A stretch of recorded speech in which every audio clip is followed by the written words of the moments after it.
Morning, it's time for pizza! This frozen spinach pizza is fine as it is, if you ask me, but I always like a little extra. So I bought a little extra to put on it. And if you're looking at my video title, yes, I'm using that metaphor. Got your snacks ready? Well, then let's dig in. But before we do, you know the drill. Feel free to follow me on my social media on Instagram and Twitter at CommanderNici, just like my channel name. And now, let's go. So, talking about DLC, huh? And yes, I hear you. This has been a topic that many people before me have talked about, and especially with that metaphor, but I just want to give you my take on it. So yeah, DLC. The good, the bad, the unnecessary. And I think it's not as problematic as some people make it out to be. Just take the pizza metaphor for example, because I think it's a pretty good basis. So, you have your base game and your base pizza. If you want anything more, you gotta pay extra. That is essentially what DLCs are. There are some people who pretend that now DLC is like adding the sauce and some cheese to just like the base dough. And that's not it, at least not in my experience. Like, I've seen people complain about DLC now being just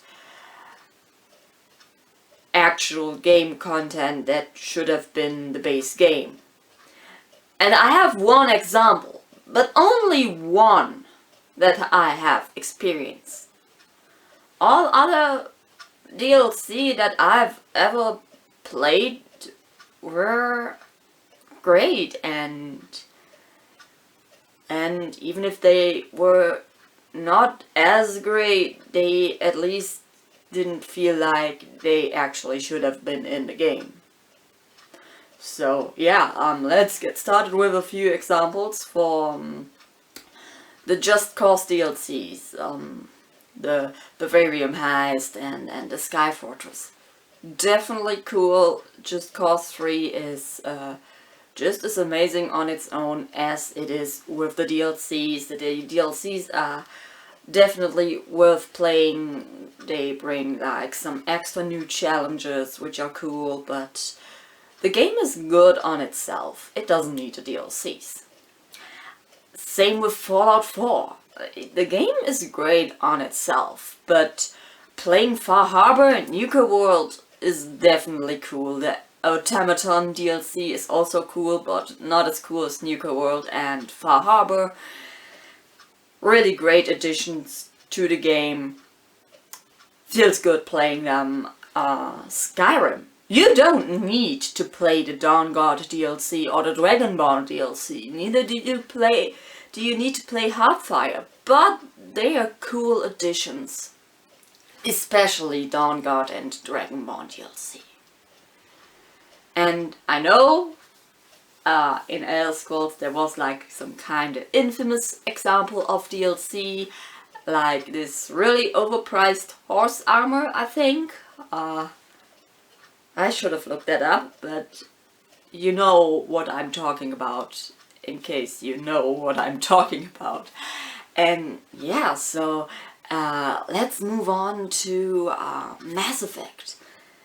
The Citadel DLC is the best thing ever, the best DLC ever. Like, no DLC ever will be as great as the Citadel DLC. Lair of the Shadow was great, and I think it really is just an addition to your adventure in Mass Effect 2, because from the overall tone of Mass Effect 2, I don't think Lair of the Shadow Broker would have had an actual place somewhere in the game. It would have felt too far removed from Mass Effect 2's main plot. So it's good as a DLC, but it's good, you know. Yeah. Omega DLC, great too. That kind of also feels like it could have been part of Mass Effect 3, like with gathering all the new allies for the final fight, but it's just good without it too.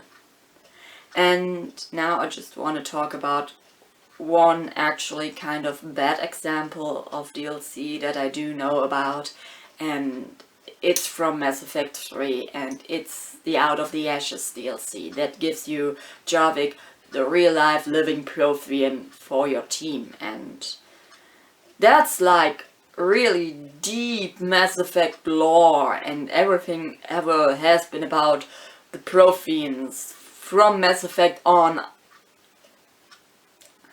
the beginning, and from the beginning on to like the last bits, like everything ever has been about the Protheans, and not giving Jarvik an actual place in the game and putting him off as DLC content.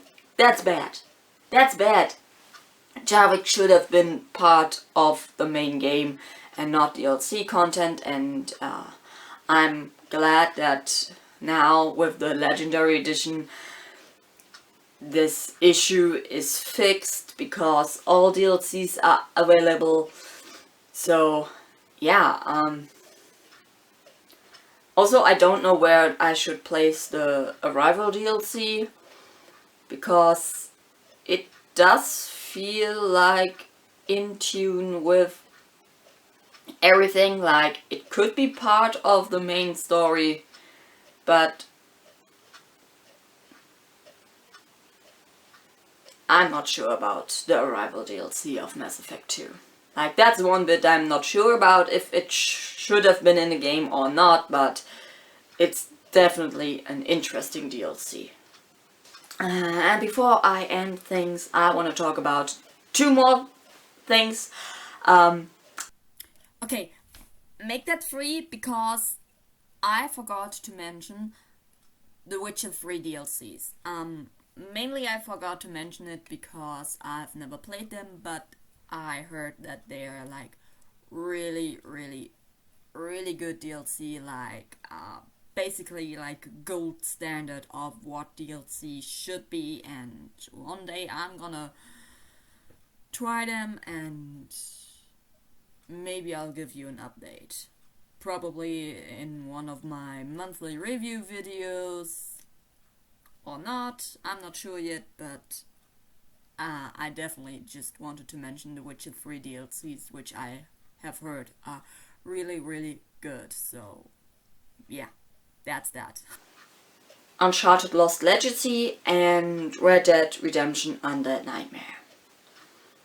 Because those were originally planned as DLC, but are actual spin-off games in and on itself, and that's definitely cool. Like, we should do more stuff like that. Like, doing a DLC and then deciding, oh, you know what, we can do that as a whole, as game on itself. Like, stuff like that is cool. Like, it just gives you more of the universe, and especially if it's like kinda not as in tune with the actual universe of the game or the main story of game series, it's good to have it as more of a spin-off game instead of DLC, which would more connect it to the game, and it could feel off if you suddenly had zombies run around in the Wild West. Or you suddenly have two lady protagonists that you run around in ruins in. But yeah, so that's it. It was probably like really messy, but leave a like if you enjoyed this video. Comment down below, how do you feel about DLCs? Which DLC is your favorite? Which is your least favorite? Subscribe if you haven't already. Feel free to follow me on my social media on Instagram and Twitter at CommanderNici, just like my channel name. And until I figured out what I can upload next, watch my other stuff. Bye.